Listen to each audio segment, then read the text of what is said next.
It was one of those crisp autumn mornings in Seattle where the clouds hovered like unspoken thoughts and the air whispered promises of change. Emily Carter stood on her porch wrapped in a worn cardigan, nursing her second cup of black coffee.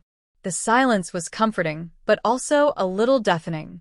Her thoughts wouldn't stop spinning. Another rejection email from a publisher, another missed opportunity, another delay in the dream she'd carried since she was a little girl writing poems in spiral notebooks. At 31, Emily had long ago traded the confidence of her 20s for a more cautious hopefulness. She worked at a small independent bookstore downtown, which was charming in its own right, but it wasn't the dream. She wanted to be a writer. Not just someone who journaled or shared thoughts on a blog, but someone who touched hearts, who inspired people with words. The doubt had grown heavy lately, and not just in her writing. She was single. Her last relationship ended nearly 2 years ago, and since then, dating felt like navigating a minefield of awkward conversations and unmet expectations. Her friends told her to stop overthinking, to let life happen. But it was hard when every day felt like a rerun of the one before. That morning, while scrolling through her phone, she stumbled across a quote that stopped her cold. "Stop worrying. What you seek is seeking you." It was attributed to Rumi, the mystic poet she admired but often found too philosophical to apply to everyday life. But something about the words struck a chord. It was as if they had been left there just for her to see, like a personal message from the universe. The next day at the bookstore, Emily found herself thinking about that quote. Her coworker and friend, Marcus, a cheerful guy with a dry sense of humor, noticed her distraction. "You've been staring at the same stack of books for 10 minutes, he joked. Emily smiled sheepishly. "I was just thinking." "That's dangerous," he teased. "What's on your mind?" She shrugged. "I came across this quote this morning about not worrying, that what you seek is also seeking you. I don't know. It just kind of hit me." Marcus nodded. "Sounds like the universe is sending you a sign." She chuckled. "Or maybe I'm just getting desperate." But she couldn't shake the feeling. That quote seemed to echo through her day like a quiet drumbeat, reminding her to let go, to trust, to allow things to come to her instead of chasing them with clenched fists. Later that week, a customer came into the shop looking for rare poetry collections. He was tall, wearing a denim jacket and a beanie, with a kind of quiet charisma that made people notice him without trying. He introduced himself as Alex Monroe, a creative writing professor from the East Coast visiting Seattle for a guest lecture series. Emily guided him through the shelves, pointing out collections she loved. They talked about Rilke, Mary Oliver, and yes, even Rumi. "I always liked that quote," Alex said. "What you seek is seeking you." Makes you feel like maybe we don't have to fight so hard. Emily blinked. "That's exactly what I was thinking recently." They shared a laugh, and something unspoken passed between them. It wasn't instant romance, not the fireworks that books and movies made you expect. It was something quieter, familiar, like two people who had been circling each other's orbit and had finally landed in the same place. Over the following weeks, Alex became a regular at the store. They talked often, first about literature, then about life. He told her about his failed marriage and how it had made him rethink everything. She told him about her unpublished manuscripts, her fear of never being good enough.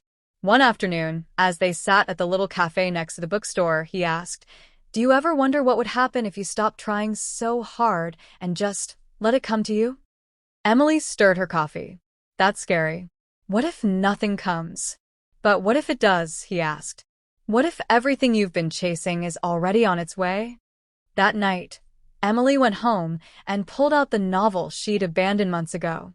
It was rough, scattered, full of self-doubt, but it was hers.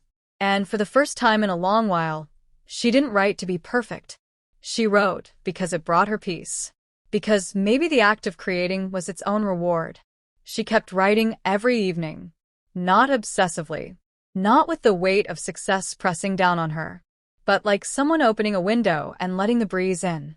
She submitted a few short stories to literary journals and stopped checking her email every 5 minutes for replies. And she let herself enjoy her time with Alex, without labeling it or projecting too far ahead. Weeks turned into months. Emily began to feel lighter, more herself. Then, on an ordinary Tuesday, her phone buzzed while she was stocking books. She saw the name of a respected literary journal in the subject line and felt her heart stop. They had accepted her short story. She stood frozen in the aisle for a full minute before she let out a laugh that startled the customer nearby. Marcus came running. "What happened? Are you okay?" "I got published," she whispered. It actually happened.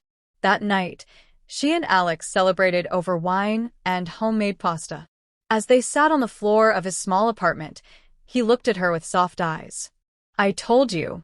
What you seek is seeking you." Emily smiled through misty eyes. "I think I finally believe it." It wasn't just the story being published. It was how everything had started aligning once she stopped forcing it all. The friendships, the career steps, even her growing bond with Alex, they all flowed more naturally once she released control. Of course, not everything was perfect.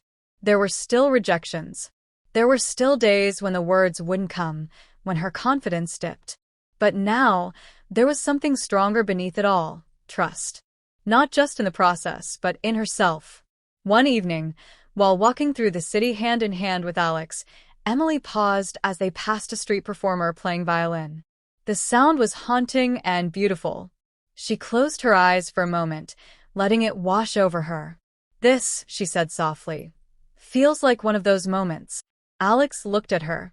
"What kind of moment?" "The kind you remember forever. The kind where you realize life isn't chasing you or running away. It's just waiting for you to catch your breath."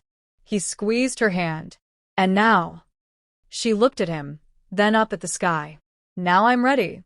A year later, Emily's first book, a collection of interconnected short stories about finding clarity in moments of doubt, was published. The dedication read, "To those still waiting, what you seek is already on its way. Stop worrying." The launch event was held at the same bookstore where it all began.